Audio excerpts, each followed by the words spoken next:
A very good morning, Team Zimbabwe. Mamukase. Welcome to Africa and Beyond Television Network. And my name is Ronald Wekwamakusha. So this morning, Team Zimbabwe, let us take a look onto something very important.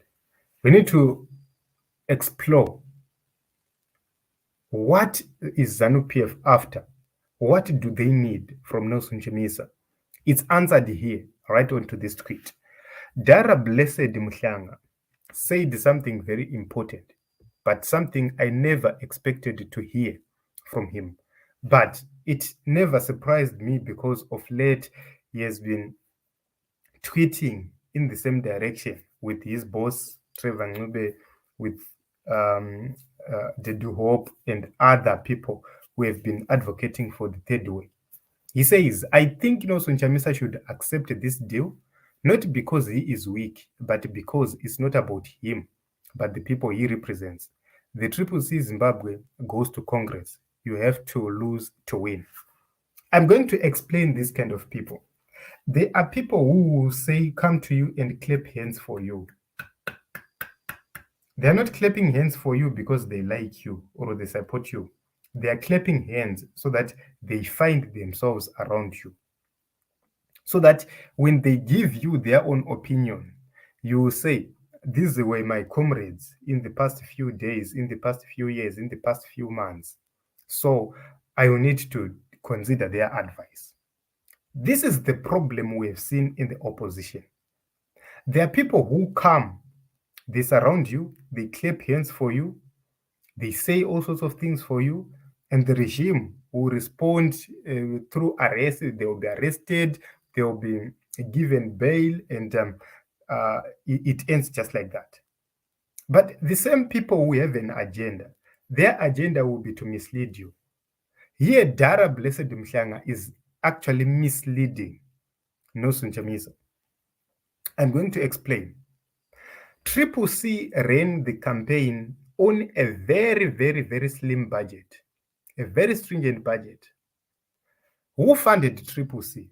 These are diasporans. The majority were the diasporans who funded the movement from South Africa, from SADC, from all other countries, UK, USA, Australia, Canada. These are the people who were funding the struggle.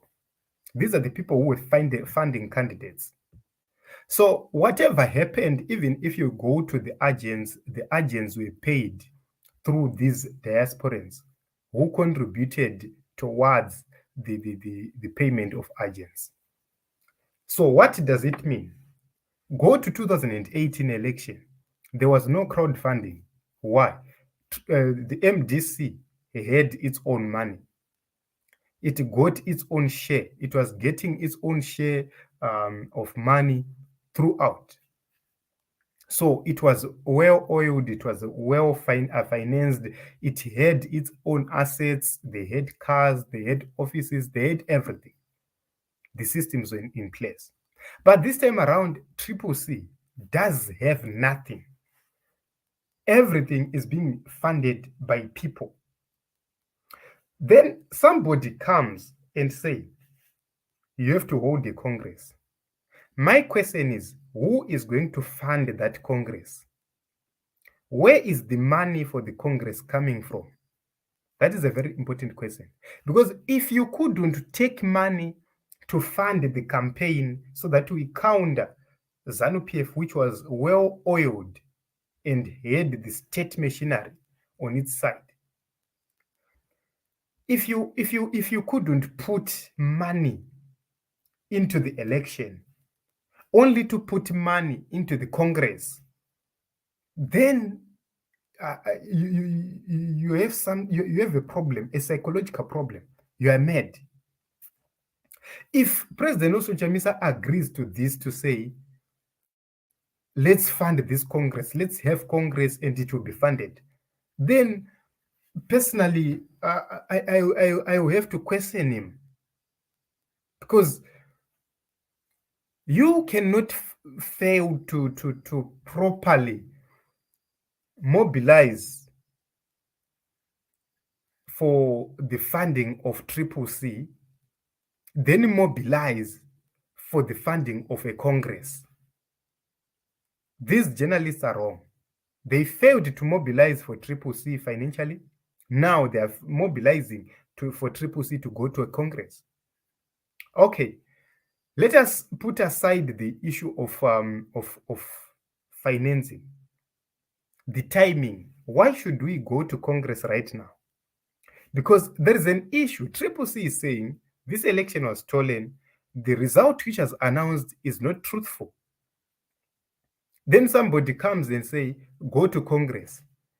Why are we going to Congress when we have pressing matters and pressing issues? We have pressing matters and pressing issues of a stolen election. That must be a priority.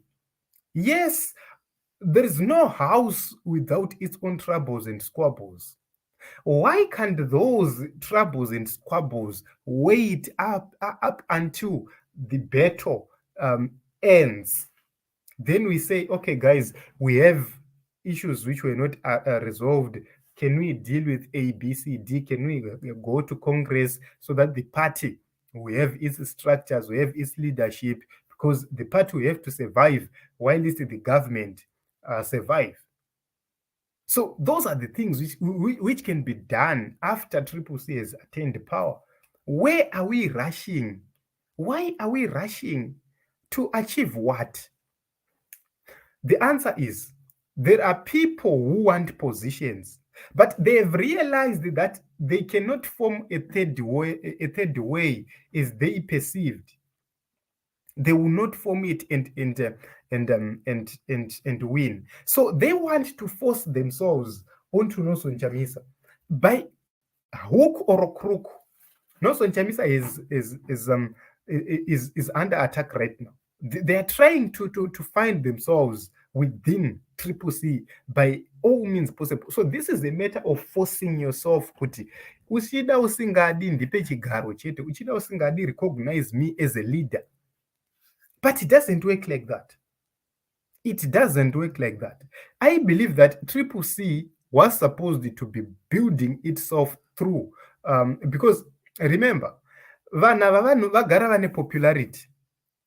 They know for sure kuti if we are to give Nelson Chamisa 1, 2, 3, 4, 5, 6 months with the new team which is emerging within Triple C, and a Congress comes, we are going to lose positions because some of the people who are joining Triple C and who are now part of Triple C will show their ideas that we have better solutions to the problems we have as a country. So they know that they've been career politicians and their positions are threatened in such a way. So they want to force Triple C to go into a Congress, number one, to benefit ZANU PF, number two, to protect their positions within the opposition. Weaken Triple C because they know that the team Nelson Chamisa is working with is far much stronger than them. So they want to cause divisions and chaos so that we remain in the opposition forevermore and they remain relevant. That is wrong. That is clearly wrong, because they are counting years to say, okay, Nelson Chamisa gets into power this year, 5 years, 10 years will be there, and what's next? So vanhu vezimbabwe ngatingwarirei vanhu vakaita seava. They come as if they are advising you to do the right thing. The question is, where is that money coming from to hold the Congress? Why is it that money was not put into the party during the election so that the people could campaign far much easily? This is just my opinion. So I don't know, guys, what you think, but personally, I believe that these people are running their own separate agenda, and they created an impression that they are in for change so that they come close and they get that popularity, and when they say something, they'll be listened to. But I know for sure what they are working for and their agenda. From one of the interviews, you can actually see